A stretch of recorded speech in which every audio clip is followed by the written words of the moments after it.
By early 1999, Christopher Case was living his best life. He was 35 years old. He had moved out to Seattle to pursue a career in music, and he had landed a job at a music company in Seattle, and he had risen to the rank of executive at that company. He was incredibly fit. He was known for being at the gym 7 days a week. He took vitamins. He took his health very seriously. He had loads of friends. People really liked him. He was very close with his family. And, despite all that, despite his popularity and success, he had been single for years. And even though he was not actively seeking a companion, his friends and family were continuously trying to set him up on dates. But Chris would prefer to not go on a date and actually stay home by himself and listen to music, because Chris had an obsession with a very specific type of music. He loved music from ancient times, specifically from Egypt. And so he would stay home instead of go out on dates and, crush ancient Egyptian music. That was like his idea of a great night. On April 11th of 1999, Chris was on a business trip because part of his job required a ton of travel. And he was on a trip with a couple of his coworkers, who were also friends of his. They go out to San Francisco, and on the 11th, they decide to go out for dinner that night. And one of his coworkers decides to bring along a friend who was someone that lived in the area. So they get to dinner, and one of them has their friend, who's an older woman, very attractive, very kind of intense looking woman. She was about 20 years older than Chris. That was his guess. And she sits down, and the four of them are just kind of having a nice conversation. And at some point, the older woman really takes an interest in Chris, and Chris takes an interest in her, because it would turn out that they had a lot in common. And then she actually admitted to him that she was really into music from ancient times, and actually has a specific interest in music from ancient Egypt. And so to Chris, he's like, how can this be? And he's like, this is my passion. I love that type of music. And they really hit it off. Now, Chris was not looking for any sort of romantic involvement with this woman. He was just so excited to talk about something he loved. And so all night, Chris and this older woman are chatting it up, and they're super into each other. He was looking at her purely from a platonic sense, but it was becoming clear by the end of the night, at least Chris was realizing this, that she was looking at him with a romantic angle. She was interested in Chris. And in fact, right as he's kind of realizing this, she asks him if he wants to leave with her and go back to her place. And he politely declines, because he's not interested. He loved chatting with her about music and other things they had in common, but he wasn't interested in her romantically. And she became a little bit more aggressive and said, no, come on, let's get out of here. I got a place right down the road. We can go listen to music and hang out in my place. And he felt really uncomfortable, and he kept saying no, but she wouldn't let it go. And so finally, as she's literally trying to get him to say yes, he says, hey, you know what? I've had a long night. I'm going to go. And so he stands up to leave, and the woman goes from being very flirtatious and friendly to very angry at Chris. And she looks at him and kind of abruptly says to him, I'm actually a witch, and I'm going to put a curse on you. You're going to be dead within a week. Okay. And he just leaves. So the next morning, on April 12th, Chris gets up and he heads to the airport and he flies back to Seattle. When he lands in Seattle, he calls his friend Sammy, who was one of his very close friends back when he lived on the East Coast. He just wanted to share this weird experience with a close friend. And so they're kind of laughing about the whole thing. Neither of them are taking the curse seriously at all.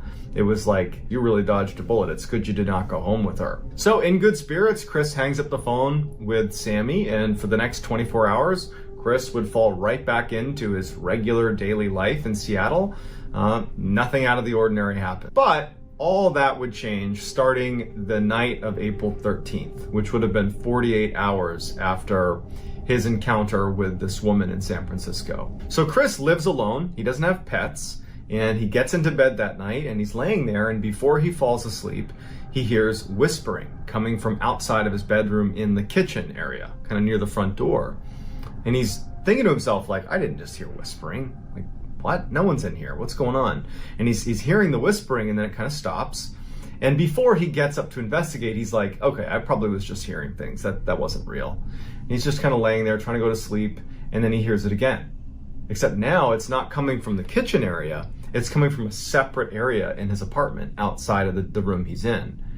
And so now he's wondering, like, did someone sneak into my house? Like, is there a burglar in my house right now? And so he quietly gets out of his bed and he walks over to his door, he opens it up, and he can still hear the whispering, and it's coming from like his laundry room a little ways away. But as soon as he opens the door and he pokes his head out, the whispering stops. And he's just standing there, like, looking around, like hoping that there isn't anything in his apartment. And then out of the corner of his eye, near the front door, he sees something dash across his periphery. Like a shadowy figure basically darts across the room. And so he looks over and he's immediately afraid that it really is a burglar in his room. And as he's looking, he's turning the light on next to him, and he's looking around, and he starts hearing the whispering again, and now it's coming from another section of his house. So he just starts turning on all the lights and looking around to try to, like, make sure no one's in his apartment. He's not even thinking about the whispering. He's just looking for this shadowy figure that he saw run past him.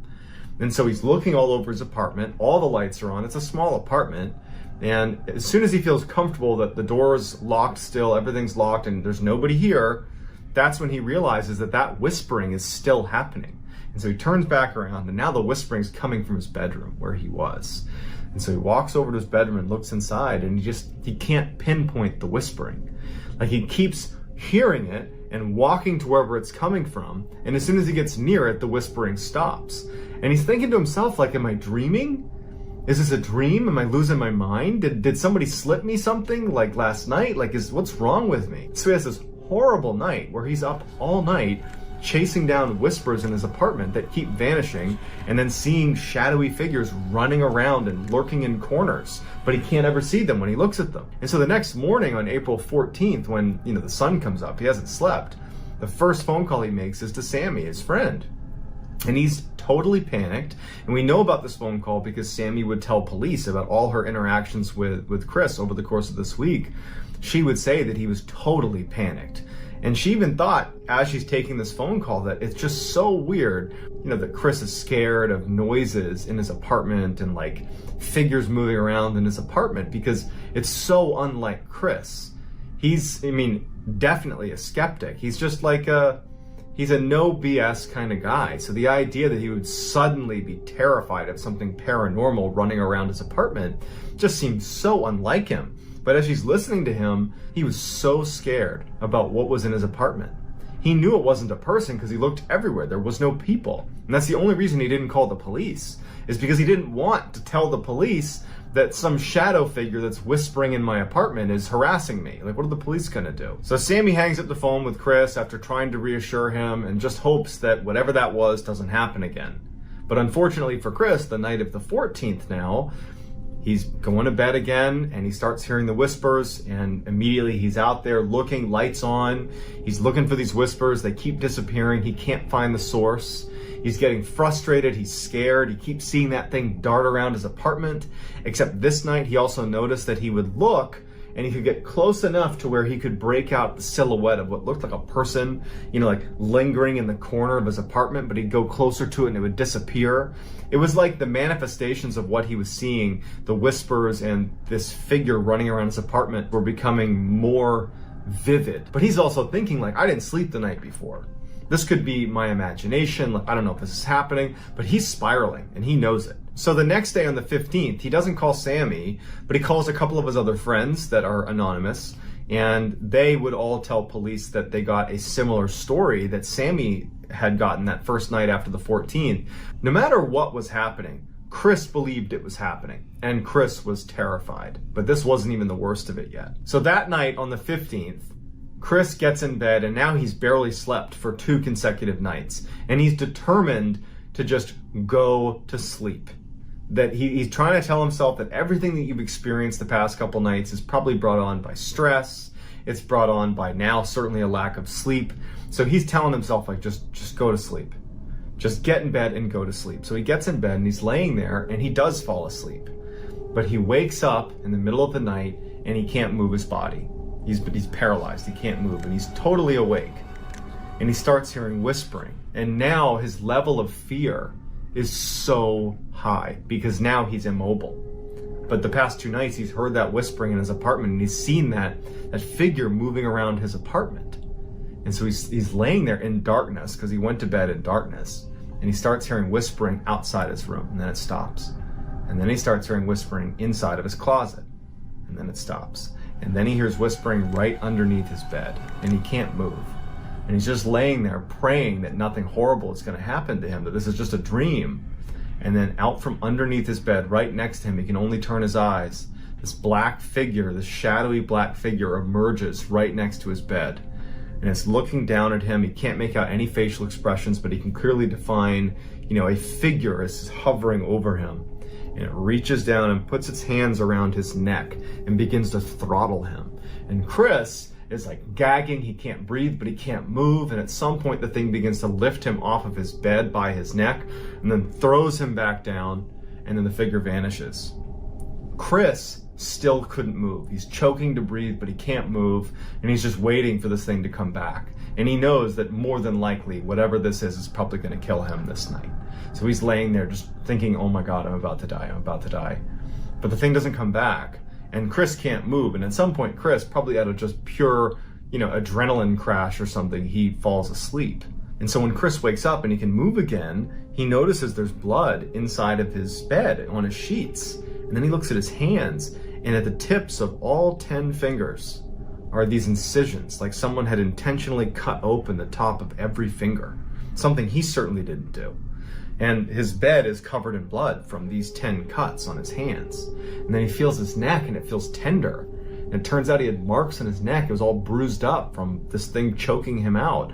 And it brought him back to that really happened. He's now actually in fear for his life. Chris immediately calls Sammy and tells Sammy everything that happened. And Sammy can't believe any of it. She felt helpless because she's on the other side of the country. She can't help him. And Chris is just petrified. And he's he can barely speak, he's unable to articulate what's happening. He's describing these cuts on his hand and his neck, but there's no one in his apartment. And Sammy's trying to get him to call the police, but Chris is I can't call the police. What am I gonna tell him? That a shadowy figure is coming in my apartment and choking me? They're gonna think I'm crazy. Chris decides he's gonna approach this head on. Maybe that woman in San Francisco did put some curse on me. I need to go at least research it. And so there was a religious bookstore right near his house that he figured might have some things on demonic possession and demons, the occult. And he goes in there and he kind of awkwardly approaches the store owner and is like, I'm looking for, books about demons and witchcraft and how to protect yourself against that. And the guy points him towards a section of the store. And so Chris goes over there, he scoops up a whole bunch of books. He also buys a whole bundle of crucifixes. So at least 10. So he's got all these crucifixes, he's got all these books about demonic possession and witchcraft. He buys all of that and he leaves and he goes back to his apartment. When he gets back after doing some research, he ends up putting these crucifixes all over his apartment, every room. And he takes salt and he draws a line all through his apartment against the baseboard of every wall in the house. And at every corner of the house, he'd pile up little piles of salt. He was going to do all the things that people say to do if you're dealing with demons or ghosts or anything through witchcraft. He was kind of grasping at straws a little bit. So he went out and did everything he thought he could possibly do to protect himself. That night, which was April 16th, we don't know what happened to Chris, but something scared him so badly that in the middle of the night, in a full panic, he runs out of his apartment and he checks into a hotel and does not stay at his apartment. The next morning, April 17th, when Sammy called Chris to check on him. Now remember, this is 1999. There was just landline phones. So she calls his landline at his apartment to check on him. There's no answer because he's not there. He's at the hotel. And Sammy, who's been speaking to Chris and other friends that have been speaking to Chris, and everyone's concerned about his mental health and what's going on with him, when she doesn't get Chris to pick up his phone, she calls the police and she says, hey, I'm concerned about my friend. Can you do a welfare check on this guy? And they go over to his apartment and it's locked. And they kind of look in the windows and everything just seems kind of quiet. And so they leave and they tell Sammy hey, look, it's locked. We can't really do anything. Let us know if you don't hear from him in the next couple of days.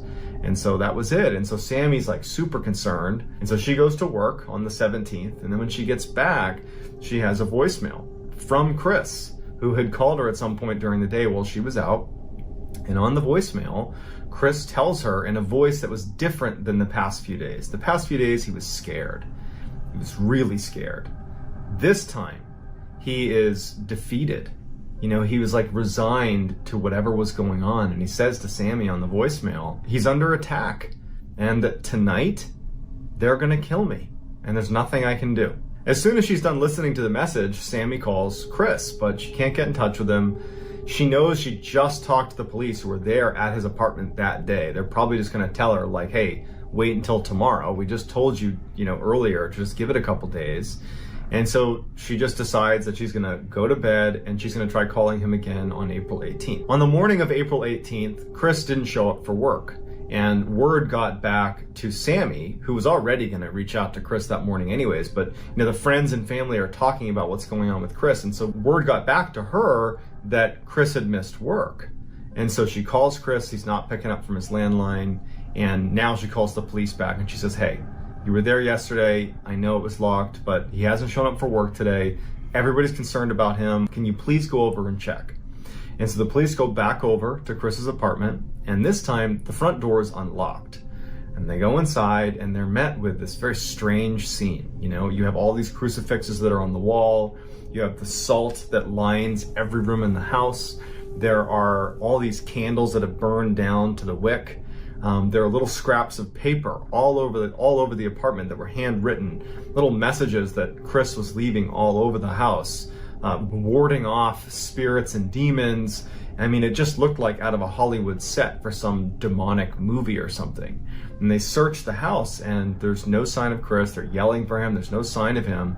And they make their way into the bathroom where they discover Chris's body. Chris was in his bathtub. No water in the bathtub. He's fully clothed. There's all these candles all around the outside of this bathtub. There's, more crucifixes and weird relics that are in the bathroom with him. And he's on his knees and he's slouched up against the wall with his hands kind of tucked against his chest. He had no external injuries. He was just dead. And so the police take Chris's body and the coroner comes in and does a report, and it comes out that Chris died of natural causes. He died of a heart attack. And so when friends and family saw that that was his cause of death, they didn't buy it. They were like, I don't know how to describe what happened to him. But over the past 7 days, Chris went from this happy, healthy, successful guy to a complete raving paranoid lunatic. And no one knows why. It's certainly possible that it was just a very poorly timed heart attack, mixed in with someone having a psychotic break. Or some people say that he really was cursed by that woman in San Francisco and that was the result. She said, you're going to die within the week, and he literally died within the week.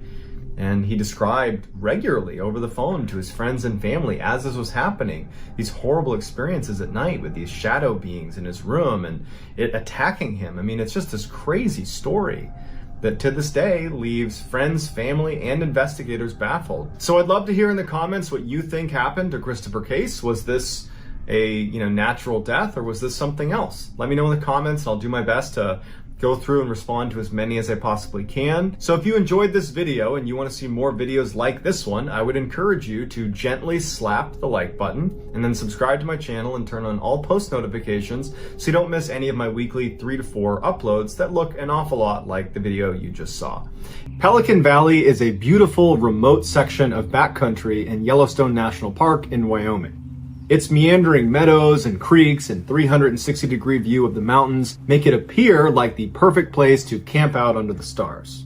But unlike other areas of the park, Pelican Valley requires a special permit if you intend to stay the night.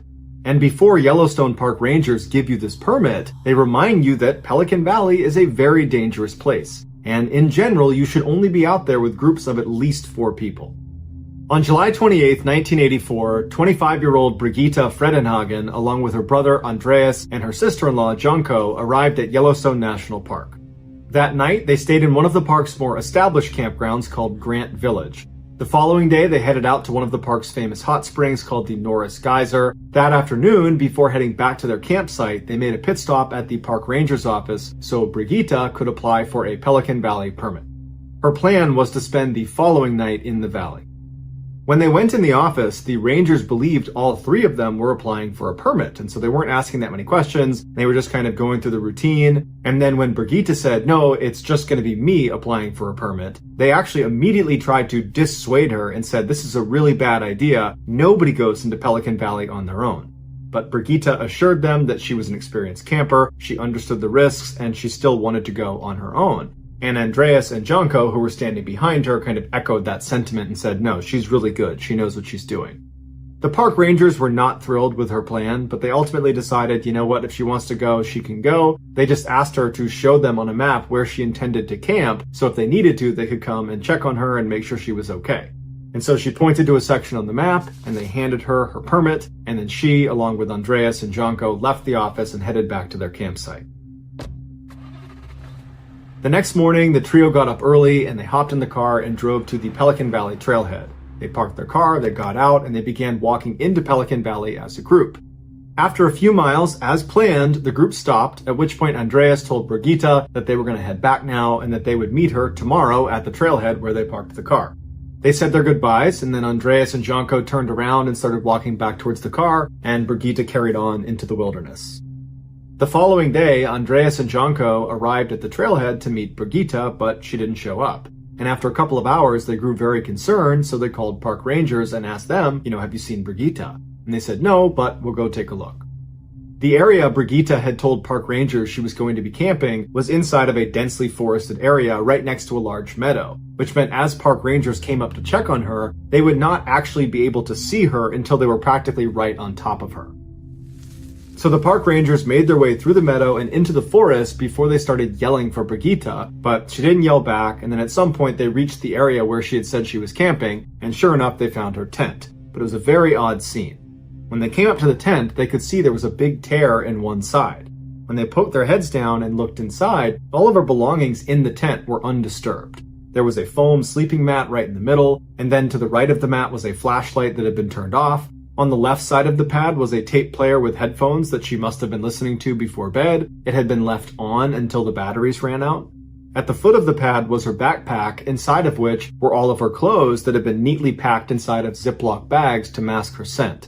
Also in the pack was a wilderness survival guide with a page flipped down that was a diagram of how to string your food up into the trees so no animals can get to it.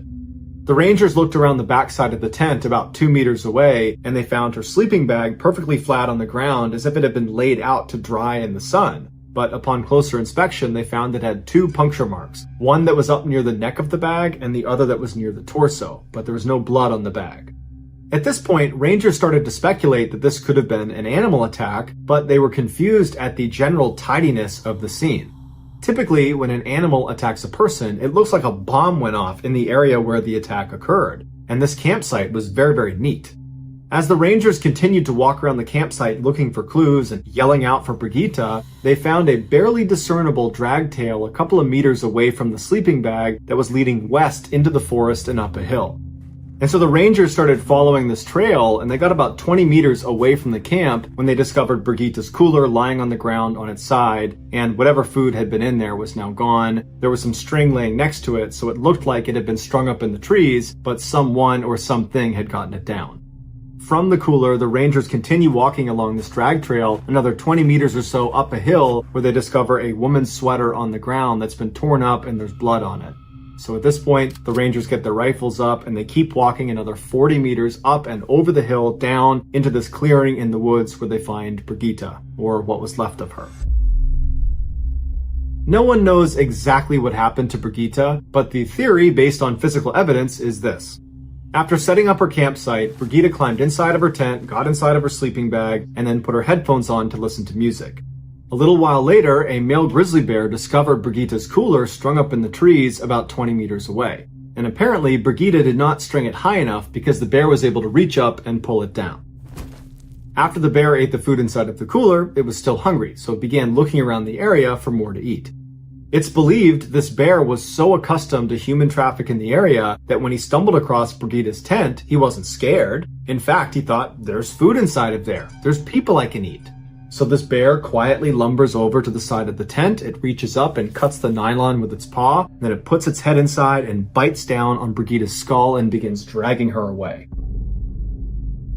There was no sign of a struggle in or near the tent, indicating that Brigida was most likely asleep, or maybe she just could not hear the bear because she still had her headphones in.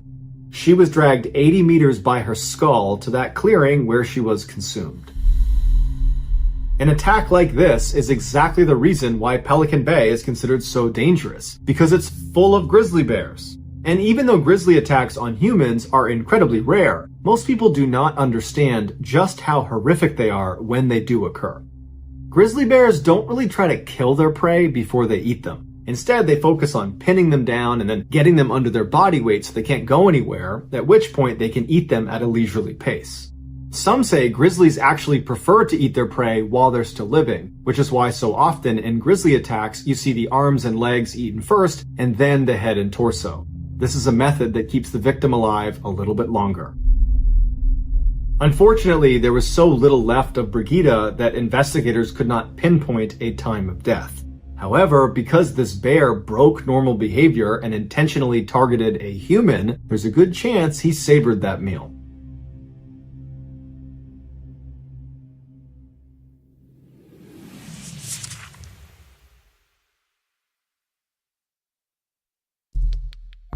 The next and final story of today's episode is called Blood on the Mountain.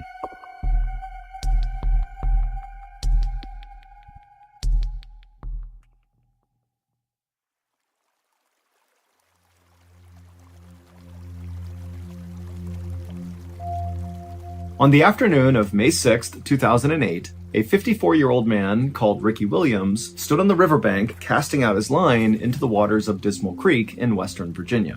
Ricky was hoping to get lucky and catch some trout, but he'd been out here fishing for 30 minutes so far, and there were no bites. Normally, Ricky wouldn't care, because he loved just fishing for hours and hours at a time. But today, he and his dog, who was right with him, were really hungry, because they'd been out in these woods camping for several weeks now, and their food supply was finally dwindling down to the end. And so if they didn't catch any fish today, they might not eat. Now, for context, where Ricky was fishing, Dismal Creek, despite its bleak name, it was actually a beautiful, secluded spot on top of a mountain that was on the Appalachian Trail. The Appalachian Trail is a very famous 2,200-mile-long trail that runs up and down the east coast of the United States. And why that is relevant is because there's this special code for people that hike on the Appalachian Trail. And the code, which all hikers know, is basically if you come across another hiker on the Appalachian Trail, it is your responsibility to help them if they need help. And it is their responsibility to help you if you need help. So it's this community of hikers that are always looking to help each other.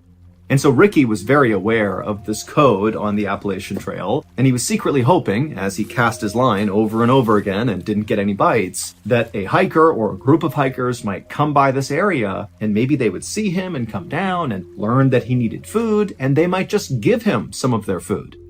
But another half hour passed and no hikers came by, and still Ricky could not catch any fish. But then suddenly, Ricky's dog, who was right next to him, began to whine and kind of began shifting around like it was sensing a predator in the area or something. But as Ricky was trying to calm his dog down, he began to hear a voice in the woods right behind him. Somebody was moving towards him. And when Ricky heard this voice, on the one hand, he was pretty excited because maybe this is a hiker who can give him some food. But on the other hand, Ricky couldn't help but feel really uneasy. Now, you need to understand that Ricky was an older guy, he was kind of frail, and over the past few weeks that he'd been camping with his dog, as his food supply had run down, he had become skinnier and skinnier and skinnier, and so he really did not pose any sort of threat to anybody. He's like this weak older man. Now, generally speaking, the Appalachian Trail was a very safe place. But over the last few decades, there had actually been several murders that took place on the Appalachian Trail. And in fact, one of those killings took place less than 2 miles away from where Ricky was fishing with his dog. And in that double homicide, a very well-known killer named Randall Lee Smith had stabbed and shot to death 2 hikers. And so while Ricky was really looking for help from fellow hikers, at the same time, he couldn't help but feel somewhat apprehensive. Because again, Ricky was like this small, frail guy, and Ricky was well aware of these murders, and he was well aware of the fact that he was super close to one of the murder sites. And so Ricky was totally on edge as he's listening to this male voice get closer and closer. And then finally, this man in his early 30s steps out from the tree line and he looks over and he sees Ricky. And for a second, the two men just kind of look at each other. But then this guy just grinned at Ricky and said, "Hey, how you doing?" And immediately Ricky felt relieved because he could tell just from looking at this guy that very likely he was not a threat. The man introduced himself as Scott Johnston, and he told Ricky he was actually camping in the area with a friend of his, and they were out here fishing, just like Ricky. And Ricky pretty much immediately said, "Oh, great, nice to meet you. Do you have any food for me?" And Scott was like, "Absolutely." And he dug into his bag that he had with him, and he pulled out a couple energy bars and a bag of chips, and he threw them over to Ricky. And he also gave some fresh bait to Ricky, so he too could cast out again. And for the next couple of hours, Scott and Ricky just stood on the riverbank and fished together. And after a while, the trout did start biting and they did start catching fish, so the day kind of turned into a great outing for Ricky. And it got even better because as soon as the men were done fishing, Scott asked Ricky if he wanted to join him and his friend back up at the campsite for dinner. And remember, Ricky had no food, so this was an amazing invitation, and he said, "Yes, of course, I'd love to join you." So the two men packed up their stuff right as the sun was going down, and then they began walking back into the forest where Scott had emerged from. And as they were walking, Scott's fishing pole got tangled on a low-hanging branch, and he was really struggling to get it out of the tree. And so finally, he just told Ricky to, go on ahead. My campsite's right up there. It's a straight shot. Just go up the hill and you'll see it. Ricky asked Scott if he was sure, and Scott said, "No, it's totally fine. Go ahead." So Ricky said, "Okay," and he walked the rest of the way up the hill. And then when he walked out of the tree line into the clearing where Scott's campsite was, immediately what Ricky noticed was this enormous man who was like twice the size of Scott, and so 4 times the size of Ricky, kind of hunched over the campfire. And this huge man, who presumably was Scott's friend, he heard Ricky walk into the circle, and remember, it's nighttime and they're kind of in the middle of nowhere, and so this guy, he turns his head around and sees this strange man just standing there, and Scott's nowhere to be found, and so this guy, he grabs a club, like a piece of wood, and he looks at Ricky kind of menacingly, like, "What are you doing here?" And Ricky, who was so caught off guard by just how big this guy was, he put his hands up and he said, "I'm so sorry, Scott sent me up here. I don't know if this is the right site. I'm sorry." But just at that moment, Scott had finished untangling his fishing line, and he came out of the tree line and he patted Ricky on the back and he said, "Oh, you've already met my friend Sean." And as soon as he said that, Sean looked like he basically let his guard down. He put the wood down and he stopped glaring directly at Ricky. But Ricky felt like Sean was not happy that Ricky was in his campsite, even though clearly Scott is the reason that Ricky is in this campsite. And so Ricky just felt really uncomfortable. And at the same time, Scott is ushering Ricky closer to the campfire to take a seat next to Sean. Sean's a great cook. He'll cook up this fish for us. It's going to be great. Take a seat. Ricky felt kind of annoyed that Scott was really forcing him to stay, but Ricky didn't want to be rude and just kind of abruptly leave, so he did take a seat next to Sean, who definitely was not excited to be sitting next to Ricky, and Ricky just kind of sat there waiting to see what would happen next. And what happened next is Scott walked over to Sean and handed off all the fish that he and Ricky had caught so that Sean could begin to prepare them to cook them. And then as Ricky is still just sitting there right next to Sean, Scott walked away from the campfire up to his truck, which was parked right next to Sean's Jeep. And Scott turned on the radio and began blasting country music. And when Ricky heard this music, he kind of winced because to him, part of the reason the outdoors, the Appalachian Trail, being out in nature, part of the reason it was so wonderful was for the peace and quiet. And so it felt kind of like borderline disrespectful to be out in the middle of this beautiful place, blaring country music. And so to Ricky, he just couldn't help but feel like there's something off about these two guys. They just seem really disrespectful and kind of pushy and maybe aggressive. And so Ricky is just not happy.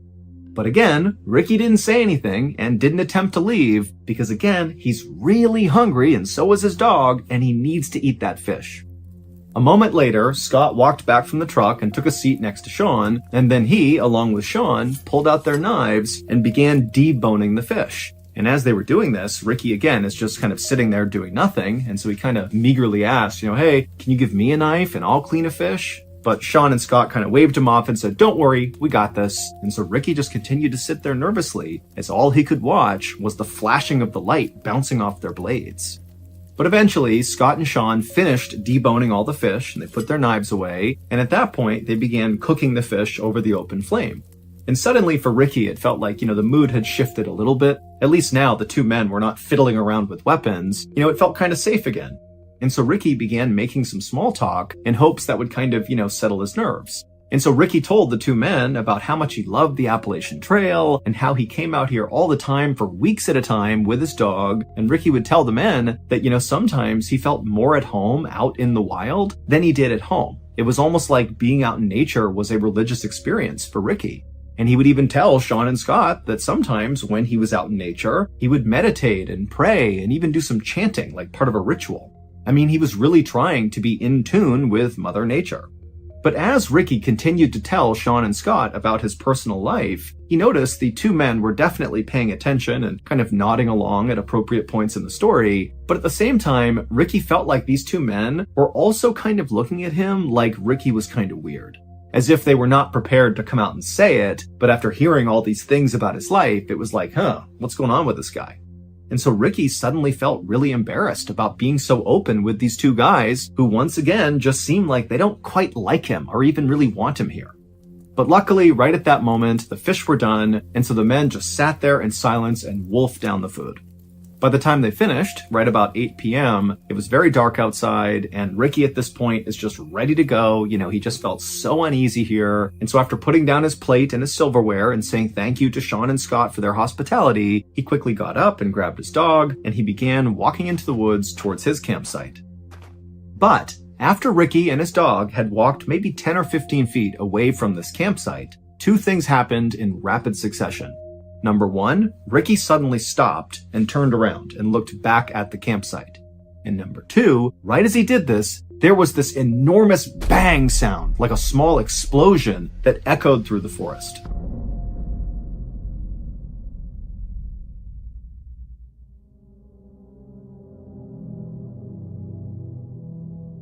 About 30 minutes later, and about 4 miles away from where Ricky and Sean and Scott had been, there were these two women who were in their house eating dinner when they heard this sudden frantic knocking on their front door. Now, these women live in a very isolated part of the country, and so the women were very concerned. One of them rushed over to the phone just to be ready to call the police, while the other very carefully made their way towards the front of the house, and they kind of peered out the window, but they couldn't see anything outside. It was too dark. And so they went to their door, which was still getting pounded on by whoever was out there. And the woman, she unlocked the door and she opened it just a crack. And what she saw nearly made her faint. There was a man standing on her porch who was absolutely covered in blood, as if he had been fully submerged in a tank of blood. I mean, he is all red. And the man had his hand over his neck. And the woman who opened the door, she looked at him and she saw that there was this rhythmic pulsing of blood pumping out of his neck that was in time with his heart. This man is clearly bleeding to death. And so the woman, she screamed for the other woman to please call 911. We have someone who's dying here. And so she began calling 911. And then the man on the porch just said, please help me. And then he said something about Dismal Creek. And then he collapsed. And this was so shocking for the woman who had opened the door that she just stood there staring, having no idea what to do. But then she happened to look up and she noticed there was a Jeep that was idling out on the road in front of her house that she hadn't even registered until now. And so either this guy got dropped off or he drove that Jeep. But before she could even begin to understand what had just happened, an ambulance and a whole bunch of police cars came screaming up and parked in front of her house. And then the medics got out, they rushed up, and they grabbed the bleeding man, and they put him in the ambulance, and they rushed him off. Meanwhile, not far from the house, police officers were speeding towards Dismal Creek, because when the women called 911, they said, this guy who's shown up on the porch bleeding said something about Dismal Creek, but they had no idea what it was about. And so instead of trying to wait to figure out what was even going on, police had basically said, let's just go to Dismal Creek and look around and see if we can figure out, why someone would leave that area and show up at this house covered in blood. But as the police were making their way up this winding mountain road, they saw a truck bombing down the road coming straight at them. And the truck, they initially hit their brakes and did kind of attempt to get out of the way of the police cars. But after this truck had basically come to a stop, the driver of the truck just hit the gas all over again, and they veered wildly off the side of the road into an embankment, and they crashed and flipped several times and then came to a stop. And the police officers who had veered to the side of the road to avoid getting hit by this truck, they just watched this happen, and they couldn't understand why the driver had gunned it again after stopping and then seemingly intentionally drove off the road. It almost seemed like the driver was trying to crash. And so the police, they got out of their car and they approached the wrecked truck with their guns drawn. But when they looked into the vehicle, they saw there was a single occupant, the driver, and he was still somehow alive. So the police got him out of the vehicle and they called an ambulance, but they actually sent an officer with the ambulance to escort them because the police were actually pretty suspicious of this truck driver. Because remember, they were going up that road to get to Dismal Creek to see what had happened there that would lead to another man showing up on somebody's doorstep in the middle of the night covered in blood. And now they have this truck driver who looks like he's speeding away from Dismal Creek, who crashes his truck. I mean, there was no clear connection between the truck crash and the bloody guy, but the police were suspicious that they had to be connected. So they sent the officer to the hospital as well.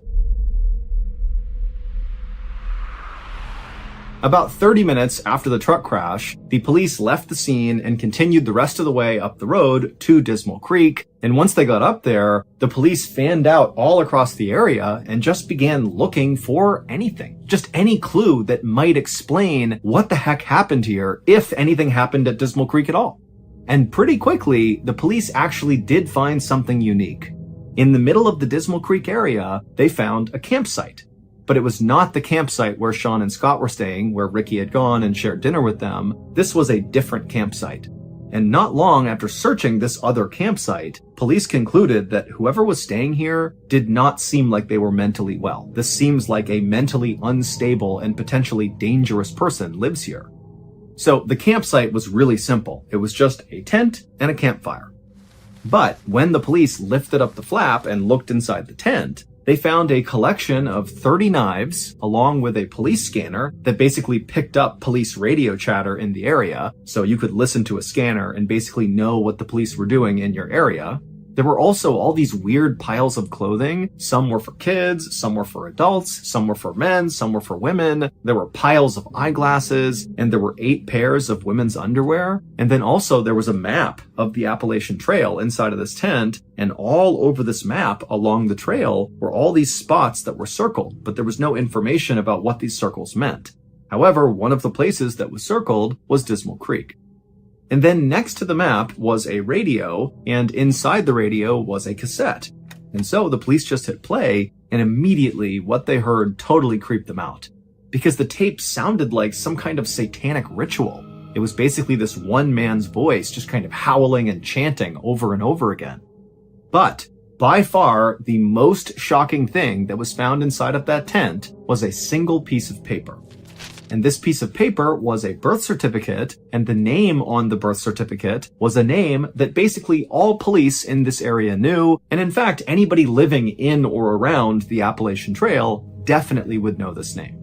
And the identity of this person, the name on the birth certificate, was the key to putting together all these seemingly disconnected events that had happened on this night. From the explosion when Ricky walked away from the fire, to the bloody man at the house, to the truck crash, they were all connected through this single person.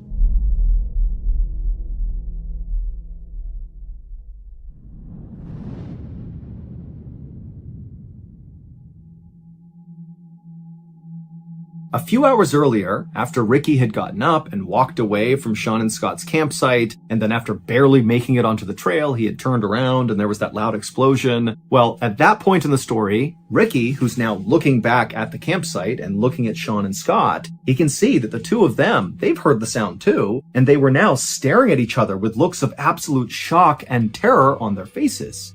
But then Ricky watched as Sean reached up and touched his face, and he put his hand out in front of his face and it was covered in red. And the reason for that was because Sean had just been shot in the face, because that loud explosion was the sound of Ricky shooting his gun at Sean. And as Sean and Scott stood there staring at each other in absolute disbelief, Ricky, who's still in the tree line, ran towards the fire and just kept on shooting. And so Sean, at this point, as he sees Ricky coming into the campsite, he stands up and kind of staggers back and falls on the ground. But Scott, who's not hurt at this point, he just gets up and starts running away from the campsite. And Ricky turns his attention towards Scott and he shoots at him and he hits him straight in the neck and also in the back. But somehow Scott just kept on running despite these horrible wounds. And so Ricky watched as Scott disappeared into the woods. And then Ricky turned back to Sean, who's laying on the ground and can't go anywhere. He's been shot in the face. And Ricky just casually raised his gun and shot Sean right in the chest. But amazingly, Sean, after getting shot this second time, it created what must have been the most extreme adrenaline rush ever, because he jumped up to his feet and right in front of his attacker, he just turned and sprinted to his Jeep. He hopped inside, fired it up, and just sped away as fast as he could. And when Sean flipped on his headlights and turned a corner after getting away from the campsite, he looked down the road and he actually saw his buddy, Scott, who had run away first, come tumbling out of the woods onto the road. And so Sean, who's gravely injured, drives over next to Scott and he stops the Jeep long enough for Scott to climb inside, and they shut the door and they speed their way towards the nearest help, which happened to be that house where those two women lived. And so it was Scott, who looked like he was drenched in blood, who knocked on the women's door. Sean was down in the Jeep out on the road, but he was just too weak to get out and come up to the door as well. But when the ambulance and police arrived, they would find not only Scott up on the porch, but also Sean in the Jeep, and both men would be taken to the hospital via helicopter. Sunshine streams in a brand new dawn. Candy-colored world outside my door. Ready to play, what are we waiting for? Hit the streets, neon lights ignite. Shopping bags, gotta make it right. Every corner a fashion surprise. Cities beat, pumping in our eyes. Hearts skip a beat, smiles all around. Music starts pumping the rhythm we found. Bubblegum dreams in a vibrant display. Let's take the town, let's light up the day. Boom, boom, boom, the beat takes hold. Hearts collide, stories unfold. Catchy tunes, electric scene. In this world we're the queens. Roller coaster zooms, cotton candy spins. Laughter rings out where the fun. And then as for the man who was driving the truck down the road away from Dismal Creek, who then crashed right in front of the police, well, the driver of that truck was Ricky Williams. However, that was not his real name. There was no Ricky Williams. That was the name he just used.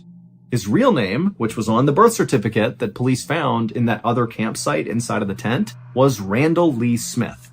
The same infamous Randall Lee Smith who had murdered those two hikers not far from Dismal Creek. That double homicide had happened in 1981, and Randall was caught and convicted. But he was paroled 15 years later in 1996 for good behavior. And for 10 years after that, Randall lived with his mother and he wore this electronic bracelet and, he followed the rules. But by 2008, his electronic bracelet had came off, and even though Randall had attempted to continue living with his mother, it just wasn't tenable, he didn't have enough money, and so ultimately he packed up his things, grabbed his dog, and moved out onto the Appalachian Trail. And on May 6th, 2008, when Sean and Scott arrived in Dismal Creek to go fishing, Randall was waiting. Nobody has any idea why Randall murdered those two hikers back in 1981, or why he targeted Sean and Scott in 2008. All we know is that Randall Lee Smith was very mentally unwell and very likely viewed the Appalachian Trail as like his sacred place. This is his home. This is the place he loves more than anything. And so maybe, he felt like Sean and Scott had somehow disrespected the Appalachian Trail, and that was enough to attack them. Now, we know Sean and Scott did not do anything intentionally disrespectful to Randall because, amazingly, Sean and Scott survived this attack. And they would say that when they saw Randall, they just felt bad for him. They thought he was like this alcoholic drifter who didn't have a home of his own, and so he was just living out in the woods on the Appalachian Trail. And so they didn't judge him. Instead, they really did just want to give him some food and spend some time with him and make him feel human again. That was it. And because Randall appeared to be this kind of small, older man, Sean and Scott, who were, very big and imposing, they didn't feel threatened by this guy. As for that bizarre other campsite that police found up around Dismal Creek, the one that contained all those knives and the birth certificate, well, obviously, that was Randall's campsite. And that weird cassette tape that they listened to that sounded like a satanic ritual, that was Randall going through his meditations and chants that he would do when he was out in the middle of nowhere. It was like his way of respecting Mother Nature and the Appalachian Trail. And then all those items that were found inside of his tent, the different clothes and the eyeglasses and the women's underwear, it's believed those could be Randall's other victims. However, when police pulled DNA samples from all of those items that were found inside of his tent, like the clothes and the underwear and the eyeglasses, well, those DNA samples did not match any of the missing people or murder victims in the police's database, and so that wasn't useful. And then also, police went to all those places on that map that were circled, and with the exception of obviously Dismal Creek, they didn't find anything else at the other locations that suggested any violent event had happened there. So only Randall knows the truth, which means we will never know the truth, because just 4 days after Randall was pulled out of that truck that he crashed, he died in police custody from a blood clot that formed as a result of the crash. And in those 4 days that Randall was in custody, he never gave up that there were any other victims. Today, Sean still has a bullet in his head and in his chest, and Scott still has big scarring on his neck and on his back. But both men have made a full recovery, relatively speaking, and they still go back to Dismal Creek all the time to go camping and fishing.